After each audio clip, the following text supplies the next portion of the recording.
நல்ல ஒரு பெரிய தட்டுல கை வச்சாலே வெந்து போற அளவுக்கு சூடா இருக்கிற பிரியாணி கொண்டு வந்து கொடுத்தாலும் அதை ஃபேன் ஆஃப் பண்ணிட்டு ரசிச்சு ரசிச்சு சாப்பிட்றோம். என்னதான் காலையில குடிக்கிற டீ நாக்கு சுட்டாலும் மறுபடியும் சாயங்காலம் போய் டீ குடிக்கிறோம். இதுக்கெல்லாம் பின்னாடி 3 சயின்டிபிக் ஃபேக்டர்ஸ் இருக்கு ஃப்ரெண்ட்ஸ். அது என்னன்னு சொல்றேன், பட் அதுக்கு முன்னாடி என்னோட பேஜை ஃபாலோ பண்ணிக்கோங்க. First, anticipation reward. நம்ம பிரியாணியை ஸ்மெல் பண்ணும்போது ஆர் டீயை பார்க்கும்போது நம்ம பிரெயின்குள்ள ஒரு ஆசை கிரியேட் ஆகிடும், அதை நான் சாப்பிட போறேன் அப்படின்னு.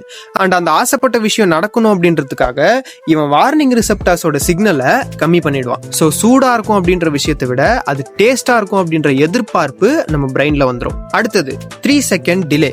நீங்க எந்த ஃபுட் சாப்பிட்டீங்க அப்படின்னாலும் நம்ம நாக்குல இருக்கிற பெயின் ரிசெப்டார்ஸ் கிட்ட இருந்து பிரெயினுக்கு சிக்னல் போறதுக்கு மேக்ஸிமம் 3 செகண்ட் டிலே ஆகும். ஸோ இன்கேஸ் நீங்க டீ குடிக்கிறீங்க அப்படின்னா அந்த பெயின் உங்க டங்ல இருந்து பிரெயினுக்கு போறதுக்குள்ளேயே அந்த சிப்பை நீங்க முழுங்கிருப்பீங்க. சோ உங்களுக்கு தேவையானது கிடைச்சிச்சு பெயின் ஃபீல் ஆகிறதுக்கு முன்னாடியே. And last, taste versus pain.